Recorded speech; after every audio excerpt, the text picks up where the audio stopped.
Black holes, some of the most fascinating objects in the universe that we yet know so little about. These monsters have become the staple of sci-fi flicks that show them as voracious monsters that swallow everything.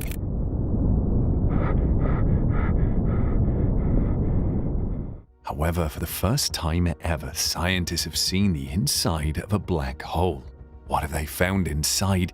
Is it as scary as we've been made to believe? In this video, we join scientists as they dive in to finally see what is inside a black hole. There is something chilly about a black hole. It implies nothingness and alludes to something that could draw us in and entrap us. A place where time has no meaning, with mind-boggling qualities that sane minds struggle to comprehend.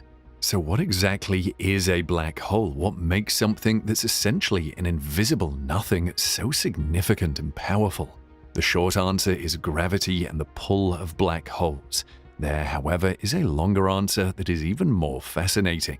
Black holes are created when small, dense remnant cores of dead stars collide. If the core's mass exceeds about 3 times the mass of the Sun, gravity overwhelms all other forces, causing the remnant to collapse and create a black hole. Black holes are extremely dense objects with so much mass that they have such a strong gravitational pull that even light becomes trapped. Most spiral and elliptical galaxies astronomers believe have black holes at their cores.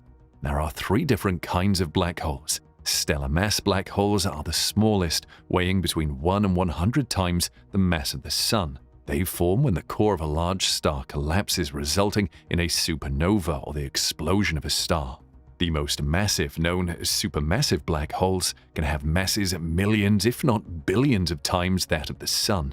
It is believed that this type of black hole grows to its enormous size by merging with other black holes and subsuming stars.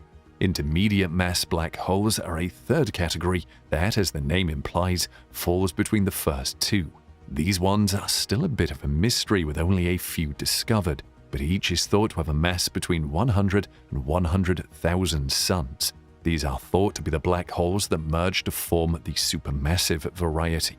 Not only do black holes explain the seemingly chaotic movements of some stars and contribute to our understanding of our galaxy, but they also represent a new realm of physics for scientists. According to Einstein's theory of general relativity, matter warps time and space, resulting in gravity, and black holes are extremely dense conglomerations of matter, hence their incredible gravitational pull. But from then on, they literally put Einstein's theory to the test. When we look at the singularity of a black hole, things quickly get complicated. The forces at work are so massive that science cannot agree on what will happen next. According to Einstein's general theory of relativity, when matter is drawn into a black hole, its information is destroyed, but quantum mechanics says that cannot happen. As a result, black holes provide a fantastic theoretical playground for astrophysicists and mathematicians attempting to reconcile the 2 theories. Black holes provide experts with a testing ground for fundamental theories that explain how the universe works, ranging from general relativity to quantum physics and string theory.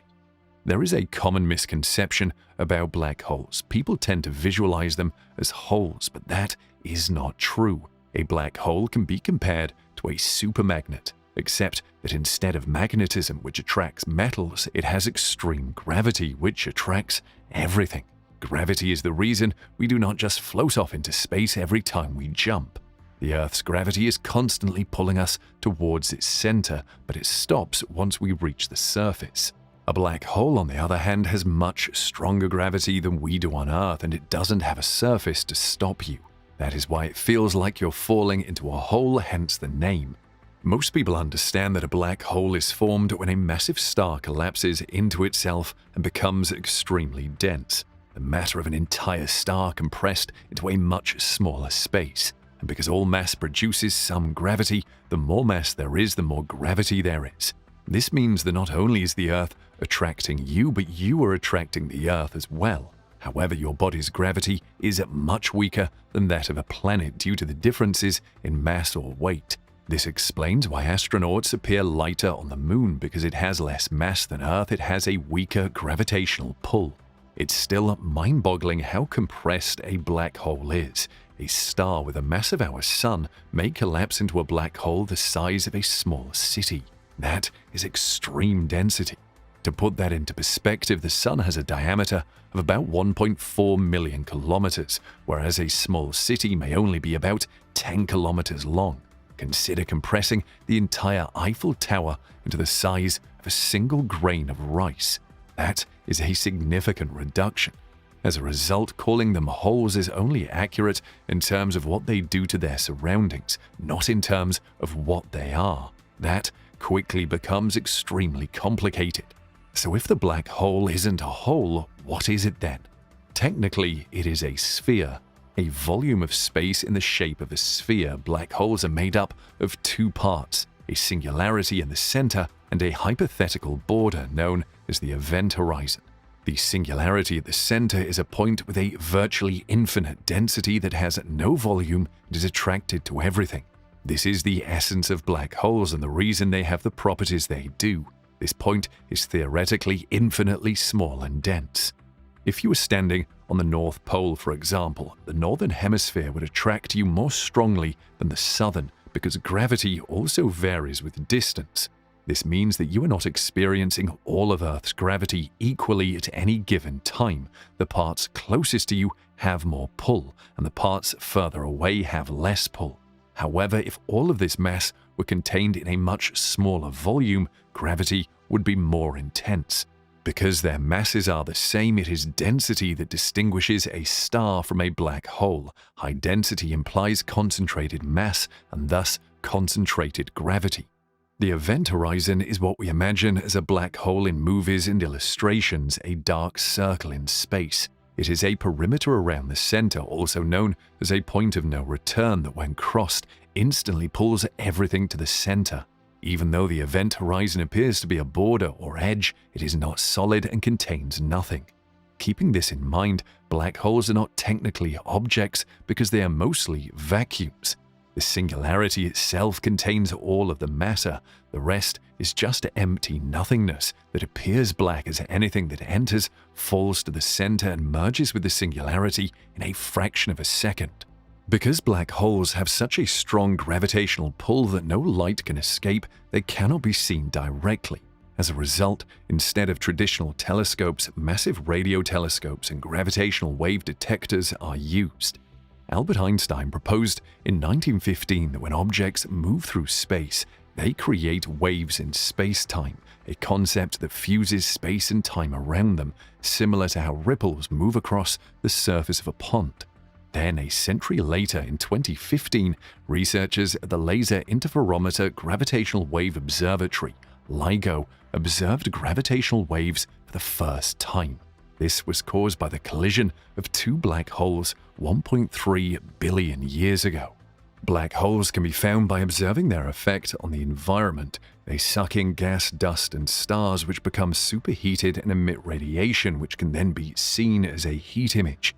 In April 2019, the Event Horizon Telescope, an array of 8 ground-based radio telescopes specifically designed to capture images of black holes, captured the first image of a black hole and its shadow in the galaxy Messier 87, part of the Virgo galaxy cluster. The image depicts a bright ring surrounding a black hole 55 million light-years from Earth that is 6.5 billion times more massive than the Sun. This halo is a representation of the heat emitted by hot gas swirling around the event horizon, the very edge of the black hole as it is drawn in. When people hear of black holes, they wonder what goes on inside them. But what will happen if you fall inside? Take it from us, you don't want to find out because whichever type of black hole you choose, the prognosis isn't great. Let's say you jumped before anybody could stop you into a stellar mass black hole. Your body would undergo a process known as spaghettification. Funny name, but horrible reality. The gravity force of a black hole would compress you from head to toe while stretching you. As a result, spaghetti. A supermassive black hole has a slightly less horrifying effect. So imagine you choose one of these to make your great leap for humanity and scientific research because there is no other reason to jump into a black hole. Sagittarius A star is a good candidate for this one-way exploration trip. It is a supermassive black hole at the center of the Milky Way, estimated to be 44 million kilometers across and containing 4.31 million solar masses. Two astronomers, Bruce Ballack and Robert L. Brown, discovered it in 1974 but did not name it until 1982. Your journey into Sagittarius A star really begins after crossing the event horizon, the point of no return. You could see out from inside, but no one could see you because any light would reflect back on you. The good news is that while the gravitational pull is much stronger than that of smaller black holes, the stretching tidal force is lower, so you won't be turned into spaghetti. But wait for the terrible news: you wouldn't be able to escape. Or would you? Well, your only hope is the white hole theory. Simply put, if a black hole suckers things in, a white hole spits them out, wherever that may be. So you can say a white hole is an entirely different but related animal. However, fortunately for you, the two are linked by an interdimensional tunnel known as a wormhole. So it is also possible that if you wait long enough, the black hole will turn into a white one. This process is expected to take billions of years, but don't be discouraged. Why? Because of the intense gravitational forces within, time would be accelerated for you, and it would be over in milliseconds. Of course, don't put your life on the line based on this, as it's only a theory and scientists are still refining it. But let's get inside a black hole and see what happens there. Once you are trapped there, you could just contribute to humanity's body of knowledge by carrying out a few experiments. It is possible that matter isn't squished down to an infinitely small point deep inside a black hole. Instead, the smallest possible configuration of matter, the smallest possible pocket of volume, could exist. A Planck star is a theoretical possibility envisioned by loop quantum gravity, which is itself a highly speculative proposal for creating a quantum version of gravity. Space and time are quantized in the world of loop quantum gravity. The universe around us is made up of tiny, discrete chunks, but at such an incredibly small scale that our movements appear smooth and continuous. This theoretical chunkiness of space-time has two advantages. One, it brings quantum mechanics' dream to its logical conclusion by explaining gravity in a natural way. Second, it prevents singularities from forming inside black holes. Matter encounters resistance as it squishes down under the immense gravitational weight of a collapsing star. The discreteness of space-time prevents matter from traveling any further than the Planck length, approximately 1.68 times 10 to the power of minus 35 meters. Everything that has ever fallen into the black hole is compressed into a ball no larger than this, perfectly microscopic but not infinitely small. Because of this resistance to further compression, the material eventually uncollapses, a not-so-violent term as explodes, rendering black holes only temporary objects. However, due to the extreme time dilation effects around black holes, it takes billions, if not trillions of years for them to go boom from our perspective in the outside universe. The Gravistar is another attempt to eliminate the singularity that doesn't rely on untested theories of quantum gravity. The name may appear cobbled together out of parts lying in the backyard, but of course, that's the way it is with astronomy sometimes. But the difference between a black hole and a gravistar is that the gravistar is filled with a dark energy rather than a singularity. Dark energy is a substance that pervades space and time and causes it to expand outward. It sounds like science fiction, but it's true. Dark energy is currently at work in the larger cosmos, causing our universe's expansion to accelerate. When matter falls onto a gravistar, it's unable to penetrate the event horizon due to all of the dark energy on the inside, and thus remains on the surface. Gravistars, on the other hand, appear and behave like ordinary black holes. Remember that the event horizon of a black hole is its point of no return, the boundary beyond which nothing, not even light, can escape. Recent gravitational wave detector observations of merging black holes have potentially ruled out the existence of gravistars because merging gravistars will give a different signal than merging black holes, and outfits like LIGO and Virgo are getting more and more examples by the day. Gravistars aren't exactly forbidden in our universe, but they are on shaky ground. Now, Planck stars and gravistars have fantastic names, but they are not the only theories out there. Scientists have come up with perhaps a more mundane explanation for singularity's existence, one based on a more nuanced and realistic view of black holes. The concept of a single point of infinite density is derived from our understanding of stationary, non-rotating, uncharged, rather boring black holes. Real black holes have far more interesting personalities, especially when they spin. A rotating black hole's spin stretches the singularity into a ring, and according to Einstein's general theory of relativity, once you pass through the ring singularity, you enter a wormhole and emerge through a white hole into an entirely new and exciting patch of the universe. One difficulty is that the interiors of rotating black holes are extremely unstable, and this is based on the same math that leads to the prediction of traveling to a new universe. The issue with rotating black holes is that they, well, rotate. The singularity stretched into a ring is rotating at such a breakneck speed that it generates tremendous centrifugal force. In general relativity, strong centrifugal forces act like anti-gravity. They push rather than pull. This results in the formation of an inner horizon within the black hole. Radiation is falling inward toward the singularity from outside this region, compelled by the extreme gravitational pull. However, radiation is pushed by anti-gravity near the ring singularity, with the inner horizon serving as a tipping point. If you came across the inner horizon, you'd be met with a wall of infinitely energetic radiation, the entire history of the universe blasted into your face in less than a blink of an eye. Now, the formation of an inner horizon sows the seeds for the black hole's demise. However, rotating black holes do exist in our universe, indicating that our math is incorrect and something strange is going on. But thanks to a new concept known as gravitational waves, we have been afforded our first peek at what is happening inside black holes.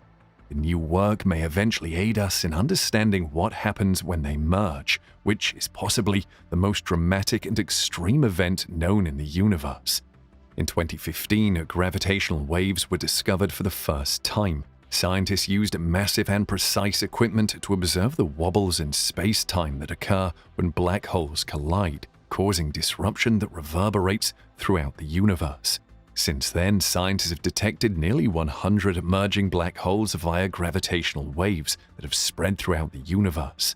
Scientists compare the process to shaking a box and trying to figure out what's inside by listening to the sound that comes out.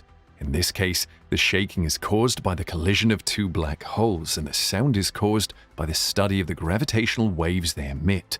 These measurements were used in the new study to improve models of cosmic events. Scientists should be able to map the structure of what is going on inside and test how Einstein's theory of general relativity holds up in extreme environments as a result. Until recently, scientific models relied on linear interactions. They work well, but have limitations because they do not account for other types of behavior. And new research on nonlinear interactions could improve models by up to 10%. It will also help scientists detect more colliding black holes in the future.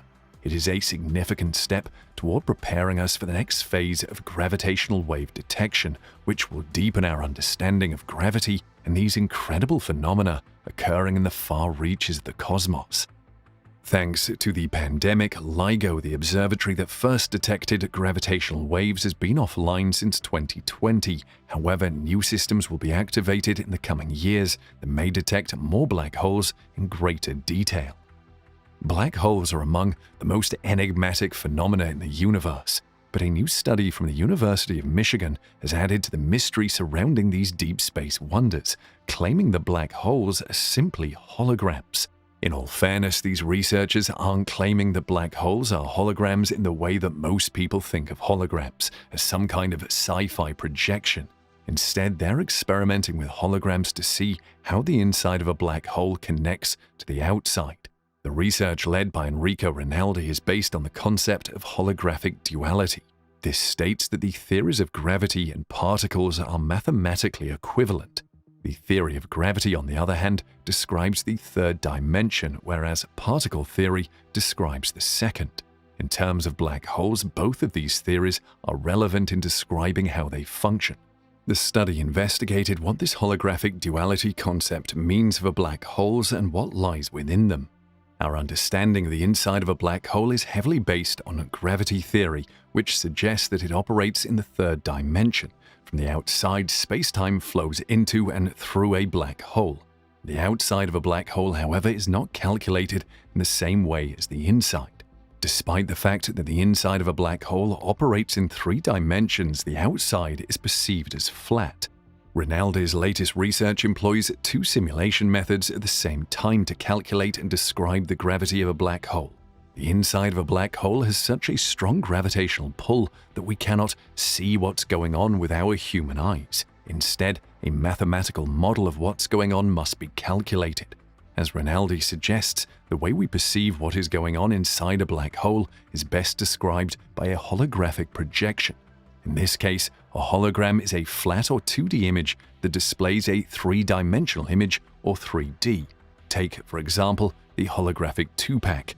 A 3D Tupac image was holographically projected onto a 2D plane of mylar. This provided onlookers with the same visual information as a real 3D Tupac, despite the fact that they were looking at a 2D surface. Researchers have described a black hole with a 3-dimensional center that we see projected to us courtesy of particles that are calculated in 2 dimensions using quantum matrix models to study the connection between gravity theory and particle theory. Again, the inside of a black hole can currently only be described mathematically according to these latest calculations. We won't know if what we see in 2D, 3D, or beyond is all there is to see until we can perceive the inside of a black hole in a way that contradicts our current understanding of the nature of the universe. Now, the sight of a black hole swallowing objects is a sight to behold. A previously unknown black hole announced its presence to astronomers when it ripped apart and devoured a star that got too close recently. The star was shredded by an intermediate mass black hole in a dwarf galaxy a million light-years away in what astronomers call a tidal disruption event, or TDE. The TDE became visible when it emitted a powerful radiation flare that briefly outshone every star in its dwarf galaxy home.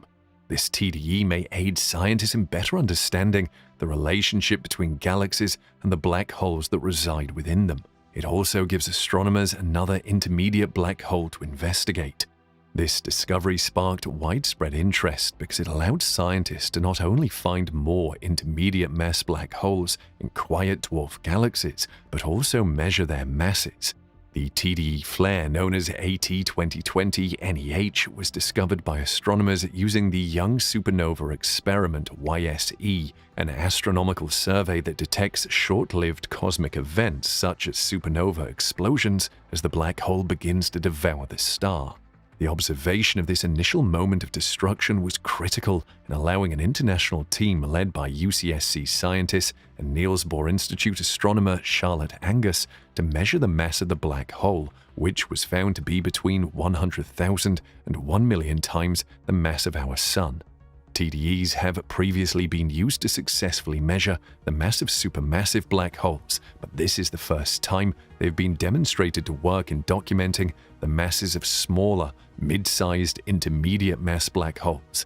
That means the initial sighting of the incredibly fast AT2020 NEH flare could serve as a baseline for future measurements of mid-sized black hole masses. We were able to detect what would otherwise have been hidden from us because we were able to capture this mid-sized black hole while it devoured a star. Furthermore, we can use the properties of the flare to better understand this enigmatic group of middleweight black holes, which may account for the majority of black holes in galaxies' centers. Physicists have long suspected that supermassive black holes, which can have masses millions if not billions of times that of the Sun, could form as a result of the merger of intermediate mass black holes. According to one theory, the early universe was rich in dwarf galaxies with intermediate black holes, which could have facilitated this growth. As these dwarf galaxies merged or swallowed by larger galaxies, their intermediate black holes cannibalized each other, increasing in mass. This chain reaction of ever larger mergers would eventually result in the supermassive black hole titans that now sit at the center of most galaxies. One unanswered question about this theory of black hole growth is whether all dwarf galaxies have their own intermediate mass black hole. Because black holes trap light behind an outer boundary known as the event horizon, they're effectively invisible unless they're feeding on surrounding gas and dust or ripping up stars in TDEs. Let's hear what impresses you the most about black holes in the comments section.